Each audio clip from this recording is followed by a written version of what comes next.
प्रिय छात्रों, Verde Hindi classes में आपका स्वागत है। प्रिय छात्रों, कक्षा 12 हिंदी पाठ्यक्रम के अंतर्गत जगन्नाथ दास रत्नाकर जी द्वारा रचित काव्य खंड उद्धव प्रसंग आपके पाठ्यक्रम में सम्मिलित है। उद्धव प्रसंग व्याख्या भाग 1 के अंतर्गत हम इस प्रसंग के 2 छंदों की व्याख्या सीखेंगे, छंद संख्या 1 और छंद संख्या 2।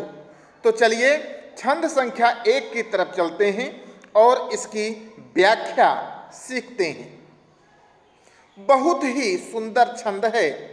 ब्रज भाषा काव्य का सूरदास के भ्रमर गीत परंपरा पर आधारित यह काव्य उद्धव प्रसंग, जो कि जगन्नाथ दास रत्नाकर जी द्वारा रचित है, मनहरण कवित्व में रीतिकालीन शैली में रचा गया है और गाने में भी जितना सुंदर है उतना इसका अर्थ भी सुंदर है। तो चलिए इसको पढ़ते हैं और इसके अर्थ को, इसकी व्याख्या को बारीकी से सीखते हैं। भेजे मन भावन के उद्धव के आवन की, सुधि ब्रज गावन में पावन जब लगी। भेजे मन भावन के उद्धव के आवन की, सुधि ब्रज गावन में पावन जब लगी। कहें रत्नाकर ग्वालिनी की, झोरी झोरी दौरी दौरी नंद पौरी आवनी तब लगी। उझकी उझकी पद कंजनी के पंजनी पे, पेखी पेखी पाती छाती छोहनी छबे लगी। हमको लिखो है कहाँ, हमको लिखो है कहाँ, हमको लिखो है कहाँ, कहानी सब लगी। प्रिय छात्रों, प्रसंग इसका ये है कि श्री कृष्ण ने अपने प्रिय मित्र उद्धव को गोपिकाओं के पास ब्रज में अपना संदेश लेकर भेजा है। उद्धव को अपने ज्ञान का अहंकार अधिक था और एक बार श्री कृष्ण से बात करते करते वह उनके प्रेम और गोपिकाओं के प्रेम का मजाक उड़ाने लगे और अपने ज्ञान के अहंकार का वर्णन करने लगे। इस पर उनके अहंकार को दूर करने के लिए श्री कृष्ण के मन में ये बात आई, क्यों ना इनका अहंकार दूर किया जाए और एक संदेश लिखकर इन्हें गोपिकाओं के पास भेज दिया जाए।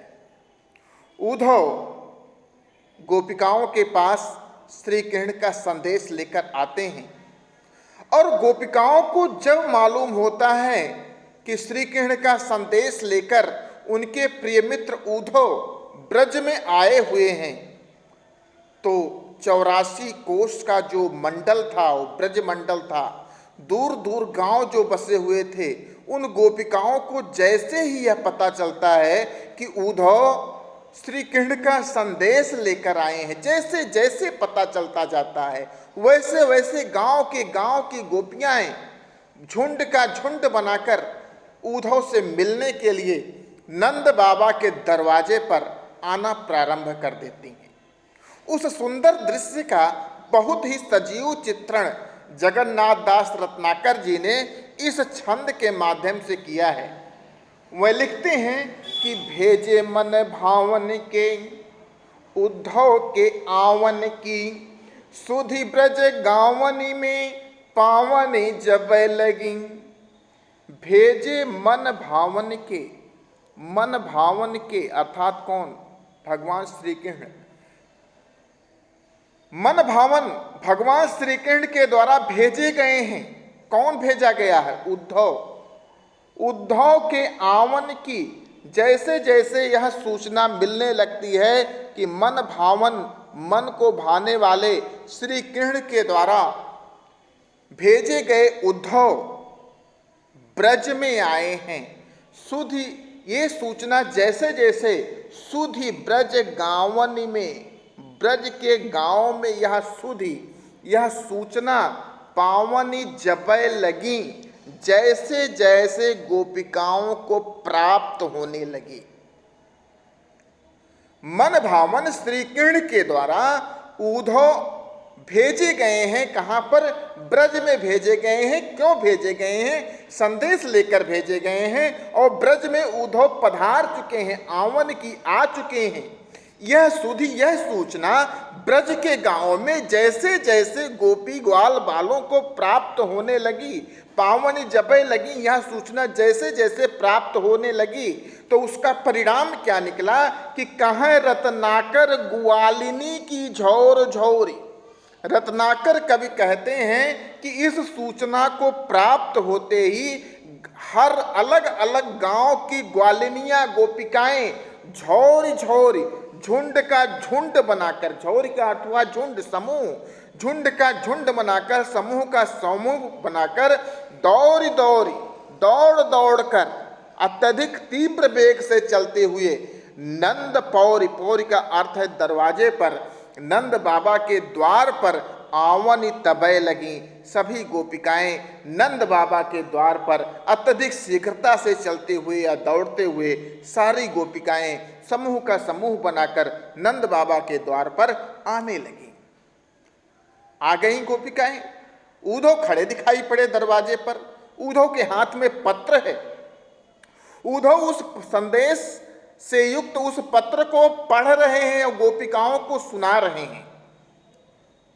प्रिय छात्रों, एक चीज यहां पर ध्यान देने योग्य है कि जब पुराने समय में लोग अपने गांव के या अपने पिता को, लोगों को पत्र लिखते थे तो केवल अपने माता पिता या सगे संबंधियों का ही ध्यान नहीं रखते थे। वो गांव के चाहने वाले प्रत्येक व्यक्ति का नाम लिख लिख कर पूछते थे कि वह की हालत कैसी है, वह किस तरह से हैं, सुखी तो हैं, स्वस्थ तो हैं या नहीं।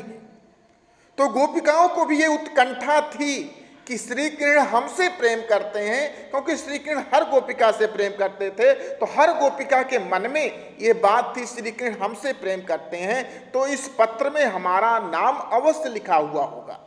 उस चीज को ध्यान रखे जब गोपिकाएं नंद बाबा के द्वार पर आईं और उद्धव को श्री कृष्ण के संदेश का पत्र लिए हुए देखी, तो क्या उसकी स्थिति होती है कि उझकी पद कंजन के पंजन पे। अब यहां पर कंज का अर्थ हुआ कमल, कमलवत पैर, उनके चरण जो थे गोपिकाओं के कोमल थे, कमल के समान कोमल थे। पंजन पे अर्थात पंजों पर, एड़ी के बल ऊपर उठकर, पद कंजन के पंजन पे सभी गोपिकाएं अपने कमलवत चरणों के पंजों पर उचक उचक कर, उचक कर क्या करने लगी? पेखी पेखी, पेखी का अर्थ हुआ देख देख कर, पेखी पेखी पाती, उस श्री कृष्ण के द्वारा भेजे गए पाती अर्थात पत्र को देख देख कर छाती छोहनी छवय लगी। छाती अर्थात हृदय, छोहन माने क्षोभ से या मिश्रित विकलता मिश्रित उत्कंठा से उनकी छाती, उनका हृदय भर आया। पेख पेख पाती छाती छोहनी छवय लगी। उझकी पद कंजन के पंजन पे वह गोपिकाएं अपने कमलवत चरणों के पंजों पर उचक उचक कर, क्योंकि दूर खड़ी हुई थी, वह पत्र दिखाई नहीं पड़ रहा था, तो इसलिए उचक उचक कर अपने पंजों पर उचक उचक कर श्री कृष्ण के द्वारा भेजे गए पत्र को देख देख कर गोपियों का हृदय क्षोभ से या उत्कंठा से भर आया। और सारी गोपिकाएं एक स्वर में उद्धव से पूछने लगी। क्या पूछने लगी? कि हमको लिखो है कहाँ? हे उद्धव, हमारे बारे में कहाँ लिखा है, क्या लिखा है?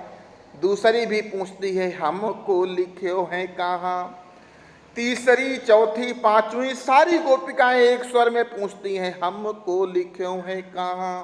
कहानी सब लगी।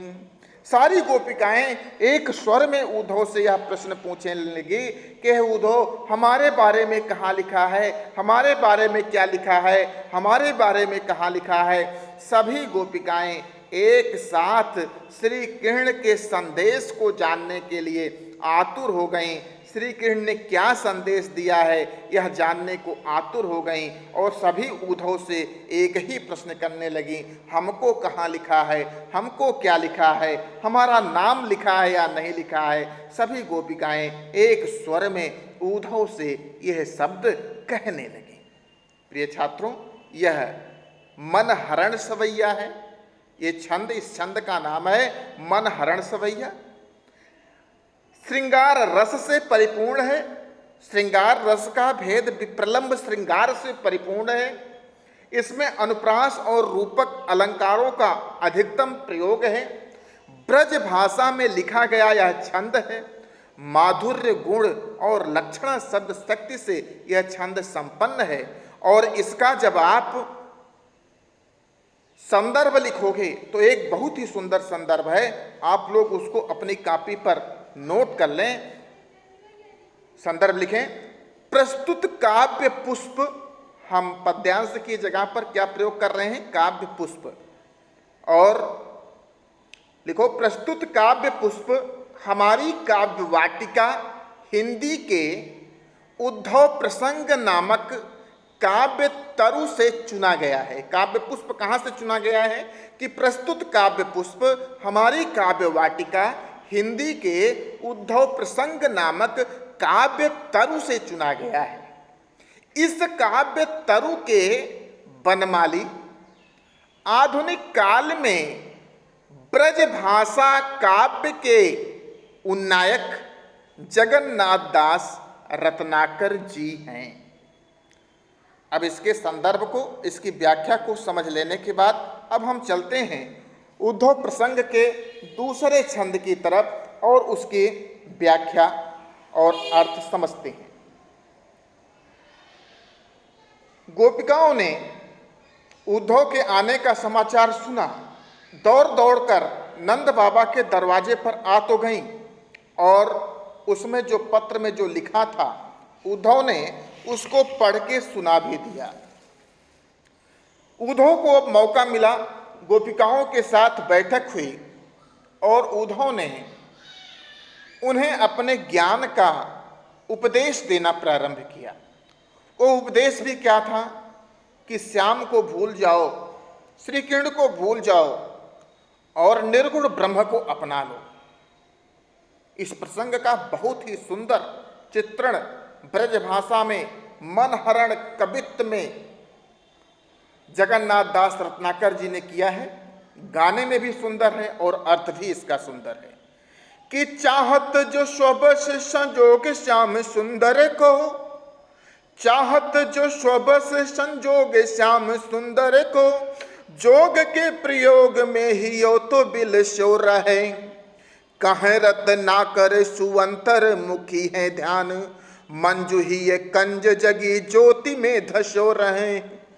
ऐसे करो लीन आत्मा को परमात्मा में, जाम जड़ चेतन बिलास विकसो रहे, मोह बस जोहत बिछोह जिए जाको चोई, सो तो सब अंतर निरंतर बसो रहे। कवि जगन्नाथ दास रत्नाकर जी बहुत ही सुंदर व्याख्या यहाँ पर कर रहे हैं। वह कहते हैं कि हे गोपिकाओं,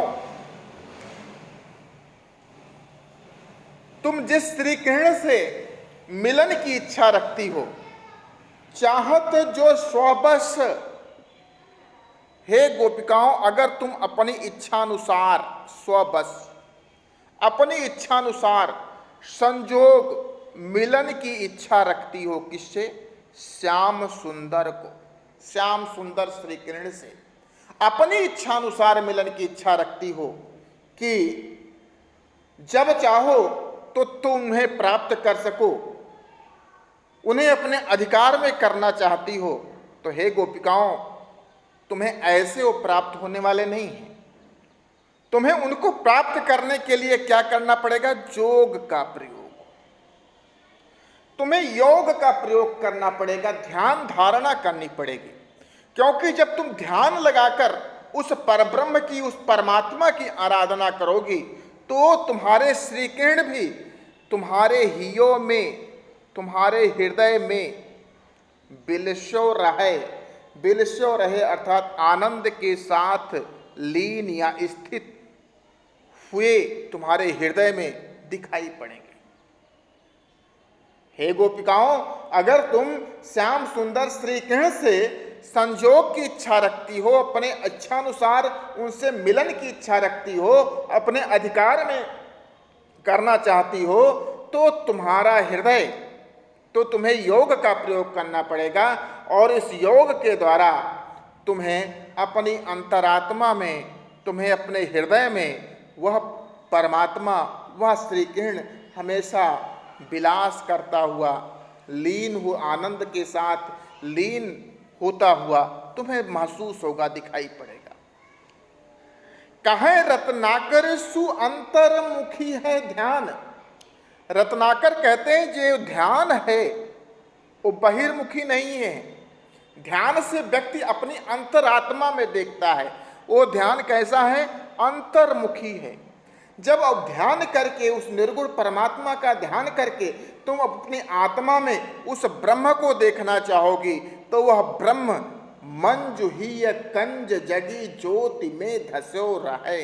तुम्हारे मंजु अर्थात तुम्हारे सुंदर हृदय रूपी कंज में, हृदय रूपी कमल में जगी ज्योति, जलती हुई ज्योति के समान धस्यो रहा है, विराजमान हमेशा दिखाई पड़ता रहेगा। तुम्हें कहीं बाहर देखने की जरूरत, ढूंढने की जरूरत नहीं है।